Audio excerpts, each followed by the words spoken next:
Assalamualaikum warahmatullahi wabarakatuh. Bertemu lagi Waalaikumsalam warahmatullahi dengan wabarakatuh. kami di podcast KPTK, masih dalam serial KPTK punya pelatihan.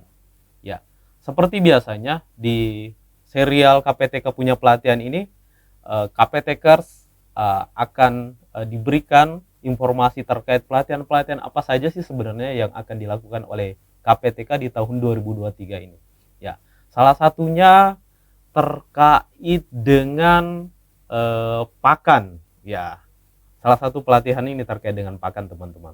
Makanya pada saat ini kami sudah menghadirkan tamu kami yang sangat luar biasa. Ya, beliau adalah Widya Iswara, BPP MPV KPTK, Bapak Dr. Ahmad. Ya. Kasih. Bagaimana kabar, Pak? Assalamualaikum. Waalaikumsalam warahmatullahi Alhamdulillah wabarakatuh. baik. Baik, Pak ya. Sehat-sehat Terima ya? kasih ya sudah Ya. diundang di Iya, tempat Pak. ini. Saya juga berterima kasih nih Ya. Bapak sudah datang sebagai tamu di tempat kami. Ya, baik Bapak, terkait dengan diklat yang akan dilaksanakan nanti, yaitu terkait dengan pelatihan pembuatan pakan. Ya. Iya. Pakan apa ini Pak? Pakan ikan atau pakan apa? Di sini nanti kita akan melatih teman-teman guru Ya. yang dari guru-guru perikanan ya. Ya. Ada dua model pakan yang akan kita buat. Ya, ada dua model ya? Pakan Ya. ikan dengan pakan udang. Oh, pakan ikan dan Dengan pakan udang. Oh, ya. berarti dua itu ya? Dua. Ya. Dua nanti produknya yang Ya, dihasilkan. produk yang dihasilkan. Ya. Oke. Itu teman-teman KPTKers yang terkait dengan pelatihan pakan ini, nanti outputnya itu terkait dengan produk itu ada dua yang dihasilkan. Pertama itu adalah pakan ikan, yang kedua adalah pakan udang. Ya, terkait dengan pakan ini Pak, saya sebenarnya penasaran kenapa sih pakan ini yang kemudian diangkat menjadi judul diklat. Karena kepikiran saya ini Pak, misalnya kalau kita membudidaya atau apa, pakannya kan mudahnya itu tinggal beli saja gitu. Iya, betul. Ya. Ya. Kenapa ini diangkat jadi diklat gitu Pak? Kalau nggak mau repot ya beli saja, selesai kan. Iya. Tapi kita melakukan budidaya itu kan mencari keuntungan ya. Ya, keuntungan. Kalau kita lihat hasil-hasil analisis itu tentang pemeliharaan atau budidaya ikan, udang, itu biayanya ada 70% biaya operasional itu lari ke pakan. Tinggi sekali sebenarnya ya. Pakan itu 70% dalam budidaya itu. Iya, jadi yang paling tinggi 70% biaya ke operasional itu lari ke pakan. Ke pakan ya Ya, operasional. jadi kadang ya petani bukan sebagian tidak gagal sebenarnya panen, tapi sebagian memang gagal. Iya. Ruginya salah satu kalau memang dia gagal panen itu berarti rugi total. Tapi kalau dia panen tapi juga rugi itu biasanya dia di biaya pakan itu banyak terserot ke sana, akhirnya keuntungan itu kecil bahkan merugi. Bahkan minus gitu ya. ya. Karena memang hasil analisisnya itu 60-70% itu biaya operasional itu lari ke pakan. Kalau pembudidaya ini bisa mendesain sendiri, membuat sendiri, pakan itu mudah dibuat sebenarnya. Mudah dibuat. Bahannya itu ada di sekitar kita. Cuma kita tidak berani sebenarnya membuat. Nah, saya mencoba membuat membuat diklat ini untuk bagaimana tujuan akhirnya itu adalah bagaimana membantu teman-teman pembudidaya agar beban biaya operasionalnya itu bisa berkurang. Kalau dia bisa buat sendiri sampai 40-30% itu bisa ditekan biaya operasionalnya. Artinya keuntungannya lari ke situ kan, seperti itu. Nah, harapannya ke situ. Nah, tentu ada teman-teman dari guru yang juga mendalami ini, bahkan juga di sekolah seperti itu. Nah, di sekolah kadang dilakukan itu budidaya berhasil, tapi kalau setelah dihitung-hitung cost-nya dengan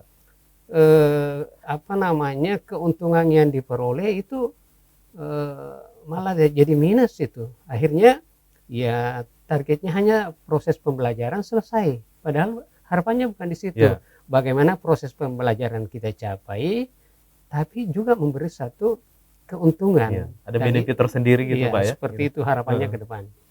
Terima kasih banyak Pak Ahmad. Ini mencerahkan saya juga ini sebenarnya. ternyata dalam proses budidaya itu operasional itu sebenarnya sangat banyak biayanya itu di pakan ya. Ini yang coba untuk ditekan. Nah, Iya. ditekan bagaimana supaya melalui pelatihan ini kita bisa mengajak guru-guru untuk bisa minimal ya membuat pakan sendiri Iya, nantinya. Dengan membuat pakan sendiri ini kemungkinan bisa mereduksi atau menekan biaya di pakan ini bisa sampai 40% gitu iya, Pak ya. betul. Jadi harapannya ke Iya, sana. Tuh, harapannya ke kenapa sana. Iya. mata diklat ini kemudian diangkat dan menjadi penting untuk disampaikan kepada Bapak Ibu guru gitu Pak ya. Iya. Iya. Oke. Terima kasih Pak Ahmad, sangat mencerahkan sekali terkait dengan pakan ini. Ya. Sepertinya sebenarnya seperti apa sih Pak? Proses membuat pakan itu sederhananya sebenarnya seperti apa? Iya, sebenarnya ini sederhana sekali ya. Kita langkah-langkahnya ya, kalau Iya. kita lihat langkah-langkahnya itu sederhana saja. Pertama yang dilakukan itu kita mengidentifikasi sumber-sumber bahan baku pakan yang ada di sekitar Iya, yang kita. ada di sekitar Cukup itu yang banyak lebih ya, dulu Pak ya. misalnya ada dedak, ada Iya. jagung, itu semua, ada ikan yang bisa kita olah, itu semua menjadi sumber bahan baku. Nah, di situ ada dua bahan baku itu, ada dua, ada utama, ada penunjang. Yang Oh, utama ada. itu proteinnya Iya. tinggi, yang di atas Iya, iya, iya. 20%. Kemudian bahan penunjang itu di bawah 20%. Nah, misalnya jagung itu di bawah 20%. Kalau yang tinggi itu di atas 20%. Misalnya ikan itu di sekitar 50-an ke atas ya persentase kandungan proteinnya. Kedelai juga demikian. Nah, itu dia masuk bahan baku utama. Iya. Ya, Oh, seperti berarti itu. sederhananya itu Pak ya. Iya, Yang pasti harus mengidentifikasi dulu di Iya. sekitar pembudidaya ini heeh, atau di sekitar kita itu sebenarnya yang paling banyak apa yang Iya. kemudian bisa dijadikan bahan utama misalnya ya, bahan Heeh. utama atau bahan pendukung dalam Betul. pembuatan pakan. iya, Karena jangan sampai kita ingin membuat pakan tapi sebenarnya barang-barang yang kita mau itu sebenarnya tidak ada di sekitar kita. iya. Jadi harus ngambil lagi dari sana, ngambil dari Heeh. luar. Jadinya nanti jatuhnya mahal juga Pak karena bukan kita ngambil sebenarnya kemana-mana. bukan Atau gimana sebenarnya gitu Pak? bukan sebenarnya tidak Heeh. ada bahannya. Iya. Hanya kita belum tahu Heeh. mau diapakan Iya. itu bahan-bahannya dari sekitar kita. Iya, iya. Sedikit ya, mohon maaf ya, kita Iya. agak malas mengelola begitu, Iya. tapi maunya instan yang ada di Iya. pasar ya, Iya. yang ada di toko itu langsung dijual, langsung jadi. Tapi itu tadi saya ceritakan di awal, kalau membeli semua pakannya itu kita tidak untung. Iya. Yang untung itu adalah yang punya Iya. pabrik pakan. Punya usaha Nah, ini. kita mau punya usaha pakan. dalam diklat ini ada dua target kita. Iya. Kita bisa mencapai proses pembelajaran bagaimana membuat pakan, dan kalau itu bisa menghasilkan itu jauh lebih bagus lagi. Iya, Nah, iya. sudah tadi setelah kita mengidentifikasi bahan bakunya, sudah ada tersedia ya, Iya. bahan baku utama, bahan baku penunjang. Nah, kita formulasikan. Kita mau berapa kandungan protein yang akan dihasilkan oleh pakan yang kita buat. Iya. Nah, itu tergantung dari bahan bakunya yang akan kita buat. Nah, kemudian kita melihat berapa target protein yang akan kita buat. Iya. Tentu menyesuaikan dengan kebutuhan ikan. Kalau ikan itu di antara 20 sampai 35% kandungan proteinnya. Kalau udang itu di sekitaran 35 sampai 42-45%. Nah, itu saja bedanya. Jadi cara formulasinya pun sangat sederhana. Ada beberapa metode yang bisa digunakan. Ada metode segi 4 version, ada metode linear, kemudian ada metode set itu ada 3 yang bisa digunakan. Dan pada umumnya saya lihat rata-rata menggunakan yang paling mudah itu adalah segi 4 version itu. Iya. Oh. Ya. Dan semuanya itu nanti akan diulik secara tuntas pada saat pelatihan nanti betul. Pak ya. Nanti akan dibahas lebih detailnya lagi seperti apa itu pada saat pelatihannya. Jadi teman-teman KPTkers jangan lupa untuk nanti daftar ikut dalam pelatihan ini ya. Ya. Baik Pak, terkait dengan pakan ini lagi ini. Untuk mutunya sendiri, bagaimana mengukur mutunya ini Pak? Apakah sesuai dengan standar pabrik atau seperti apa nanti luaran atau produknya ini? Iya, jadi kalau kita lihat standar kebutuhan ikan sebenarnya Iya. yang kebutuhan ikan atau udang itu yang Itu yang dijadikan itu ya dijadikan standar ya? standar. Nah, industri itu Iya. berangkatnya dari situ. Kalau Hmm. ikan di antara Iya. 20 sampai 25 atau 35%, kalau di udang itu antara 35 sampai 45%. Iya. Nah, pertanyaannya tadi, bisakah kita mencapai target itu? Iya. Bisa, sepanjang bahan baku utamanya itu seperti udang, Iya. tepung ikan, itu kan sekitar 50 sampai 60% bisa kita capai. Lalu kita combine dengan misalnya jagung atau dedak, cukup 2 saja sudah bisa kita buat, apalagi lebih banyak lagi Iya. macam-macam bahannya bisa. Bisa Jadi ya? minimal 2 Iya. bahannya ya untuk Ya, kita buat, minimal 2 itu sebenarnya bisa. sudah bisa Nah, menghasilkan pakan gitu Pak ya? kita bisa melihat pasar ya. Iya. Pasar itu, harga pakan itu ditentukan oleh tingginya kandungan protein. Semakin tinggi proteinnya, Ya, semakin mahal. mahal. Oh. Nah, itu yang membuat Iya. kenapa pakan ikan itu, pakan udang itu lebih mahal dari pakan Iya. ikan. Ya, karena kebutuhannya memang proteinnya kandungan lebih proteinnya tinggi gitu ya? Nah, itu bahan bakunya Iya. pasti juga lebih mahal kan begitu.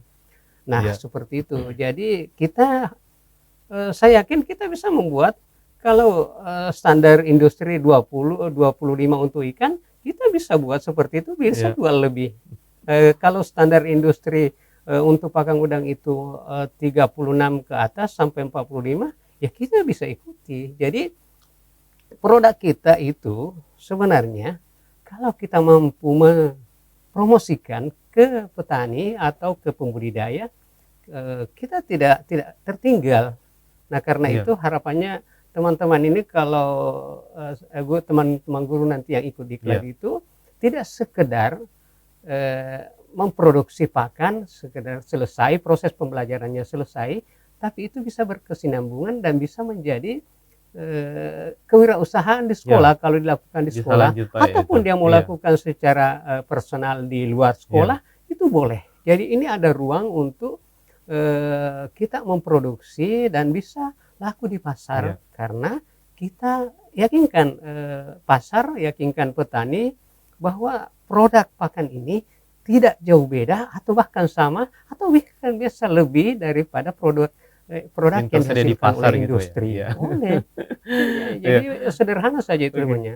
Luar biasa sekali Pak. Jadi pengembangannya ini sebenarnya bisa sampai pengembangan unit produksi atau bahkan TEPA mungkin kalau ada di Iya. sekolah. Selain Iya. itu di luar itu kalau ingin dikembangkan secara mandiri juga boleh oleh Boleh. guru nanti. Boleh. Iya. Oke, terima kasih Pak. Ini kita masuk ke kegiatan diklatnya ini. Pada saat diklatnya nanti itu pakai moda apa Pak? Apakah semuanya daring kah atau semuanya luring atau kombinasi Iya, atau seperti ada apa 2 gitu? moda yang kita pakai, moda luring Iya. itu kalau kita lihat JP-nya ya, Iya. kita lihat dulu struktur Ya, JP-nya itu struktur ada programnya itu Pak. totalnya itu 150. Oh, 150 Ya, semua, Pak, 50 di industri, Iya. 100 di balai, Iya. maksudnya di Iya. di PPMP KPTK. Nah, dalam pelaksanaannya itu kita menggunakan yang di balai itu kita gunakan 2 moda daring dan moda luring. Iya. Nah, luringnya itu di sekitar 50% ya, JP-nya ada di luring dan 50% juga ada di daring. Di daring itu ada asinkron, ada asinkron. Asinkron itu Sinkron dan mandiri, asinkronis kemudian itu, Pak. sinkronnya itu dipandu langsung secara daring oleh Oleh narasumber. narasumber. Ya, seperti Iya. itu. Oh, berarti nanti pada saat pelaksanaannya mungkin dimulai dari daring dulu gitu Pak ya? Dimulai dari daring Iya. dulu, kemudian luring, Iya. nanti hadir di balai, Iya. praktiknya nanti di sana, kemudian lanjut dengan Industri. industri. Ya. Betul. Industrinya nanti rencananya kemana Pak? Nah, kita kemarin sudah bertemu dengan industri Iya. yang akan kita coba kunjungi atau kita tempat magang untuk para peserta. Kemarin kita undang itu PT Java. Ya.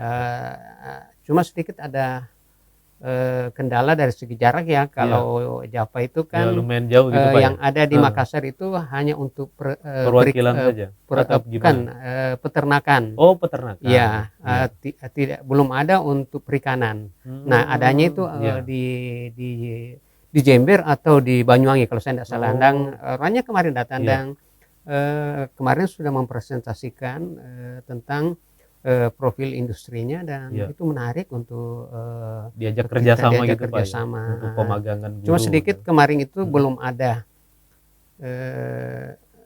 MOU karena yang bersangkutan kan hanya perwakilan saja. Nah, harapannya Ya. mungkin ke depan itu yang kontrak diklatnya itu dengan kita itu adalah pimpinannya. Jadi kita sementara menunggu informasi dari sana. balik Tapi dari sana Pak ya. kita kalaupun itu salah satu pilihan. Ya. Masih ada lagi pilihan, pilihan yang lain ada ya. pilihan lain.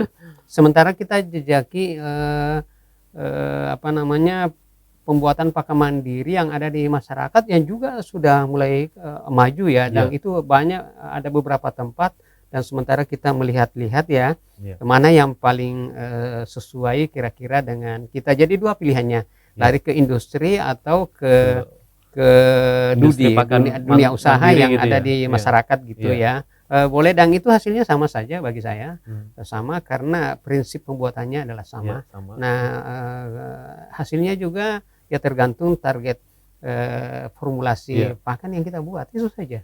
Oh iya, baik sekali. Iya. Berarti teman-teman KPTkers jangan khawatir, karena selain diklat yang akan diadakan di balai, nanti selanjutnya akan dimagangkan.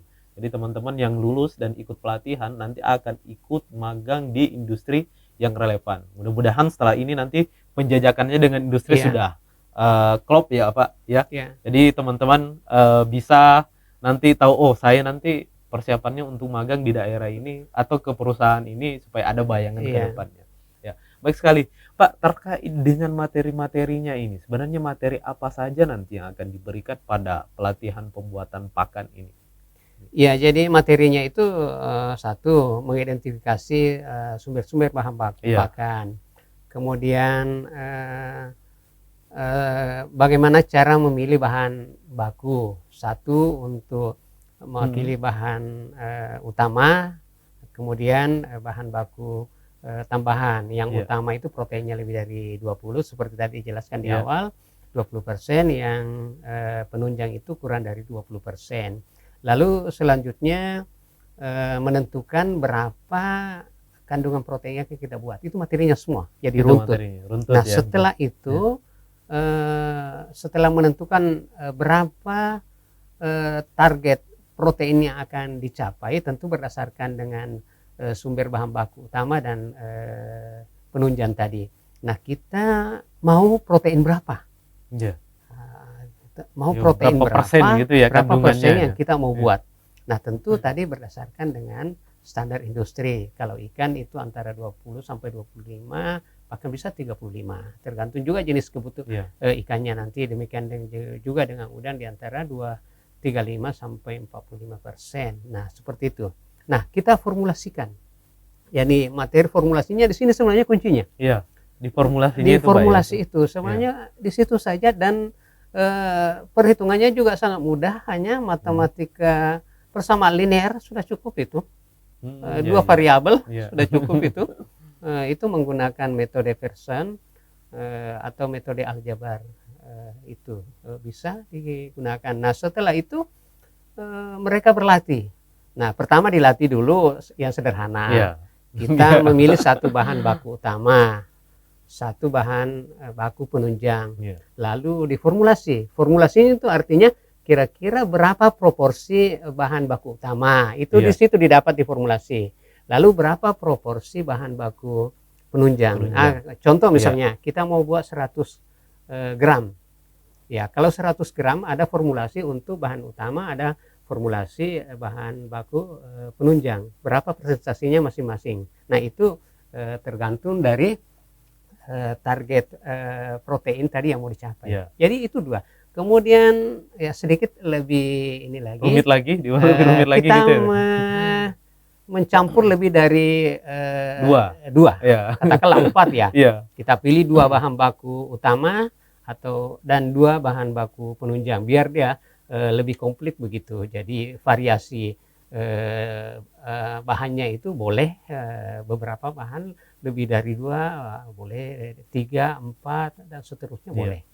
Nah, tapi itu selalu kita berhitung di angka protein bahan baku utama dan bahan baku penunjang di Iya, situ. proporsinya masing-masing Iya. gitu Pak. Iya. Oke.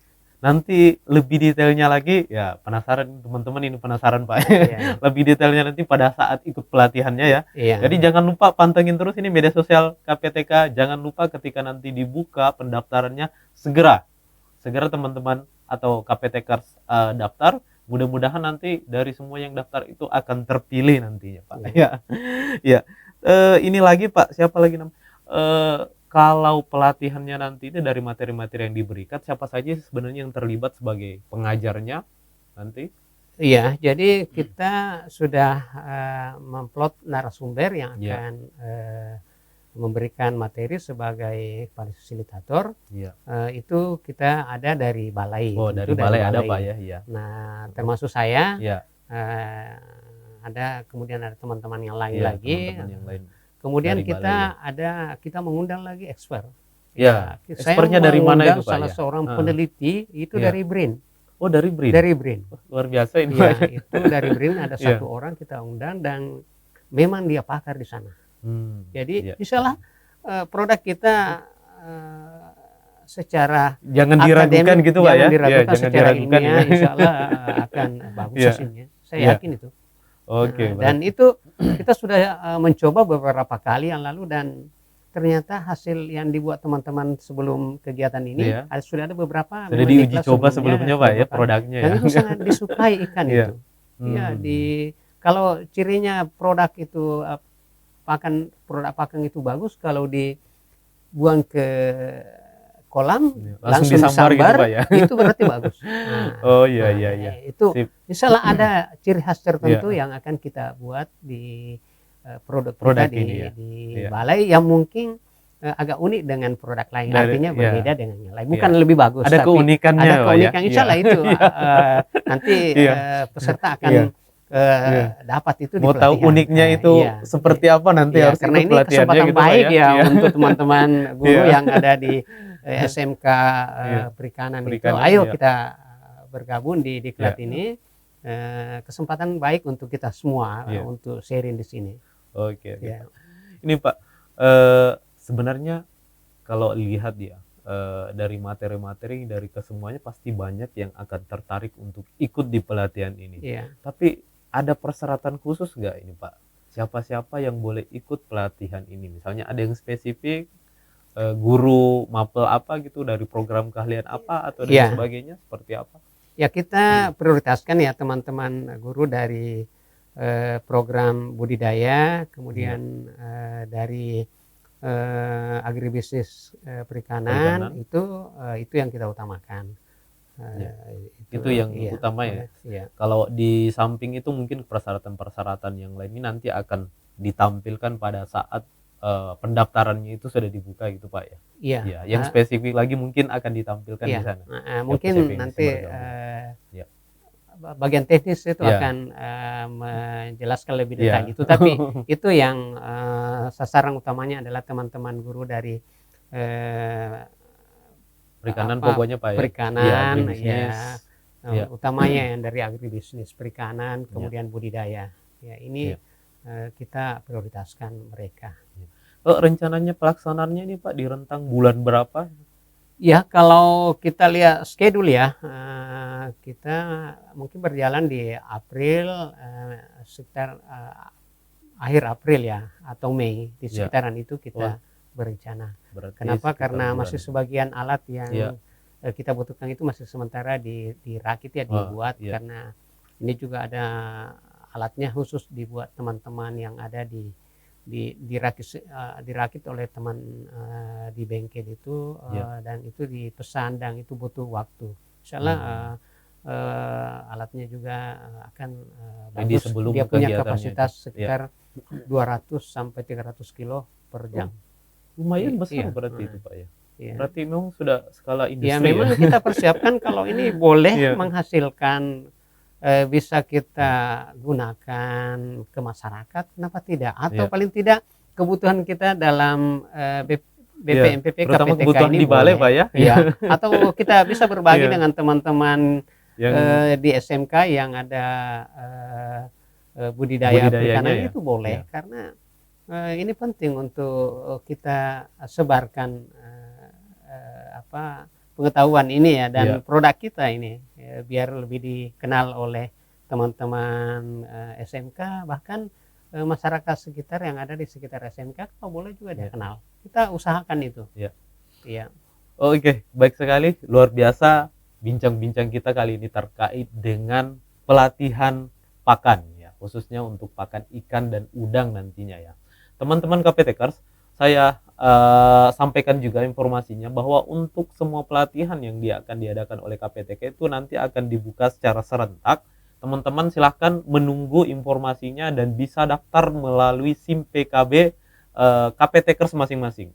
Di SIM PKB itu saya rasa tidak apalagi namanya, semua teman-teman guru itu sudah paham seperti apa menggunakan SIM PKB-nya nanti. Nanti informasinya akan di sana dan teman-teman bisa daftar melalui SIM PKB masing-masing. Tapi informasi-informasi yang lain akan kami teman-teman KPTK akan tampilkan ke medsos, baik itu di Facebook bppmpvkptk.kemendikbud, begitu pula di Instagram, begitu pula dengan YouTube KPTK. Jangan lupa like, comment, and subscribe YouTube KPTK ya teman-teman KPTKers. Ya baik Bapak, mungkin ini akhir dari bincang-bincang kita terkait dengan pelatihan yang akan dibuat nantinya. Tapi sebelum kita berpisah dengan teman-teman KPTKers ini Pak, mungkin ada sesuatu yang ingin disampaikan kepada teman-teman terkait pelatihan ini, mungkin Pak silakan. Iya.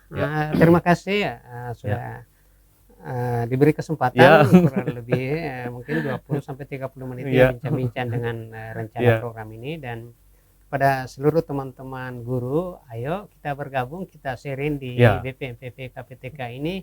KPTK adalah milik kita bersama untuk berbagi ilmu di sini. Terima kasih semuanya. Semoga rencana Dikla ini akan berjalan dengan lancar. Ya. Terima kasih banyak Pak Ahmad. Satu yang saya tangkap tadi, KPTK adalah milik kita bersama dan tempat untuk berbagi. Ya, teman-teman, silahkan nanti pantengin terus medsos KPTK. Silahkan ikuti semua rangkaian yang terkait dengan pelaksanaan diklat yang ada di KPTK melalui rangkaian atau serial podcast KPTK punya pelatihan. Ya, teman-teman, jangan lupa juga ikuti medsos-medsosnya kami, baik itu di Instagram dan Facebook. Dan terima kasih atas perhatiannya sudah mengikuti bincang-bincang kita kali ini, terkhusus kepada Pak Dr. Ahmad sudah bersedia hadir berbagi bersama kami, menjadi tamu kami di podcast KPTK Pak. Terima kasih banyak. Ya, dan sampai bertemu dengan Bapak Ibu guru peserta nantinya Pak ya di pada saat pelaksanaan diklatnya nanti. Terima kasih, sampai bertemu lagi di episode-episode podcast berikutnya. Assalamualaikum warahmatullahi wabarakatuh. Waalaikumsalam. Bye-bye.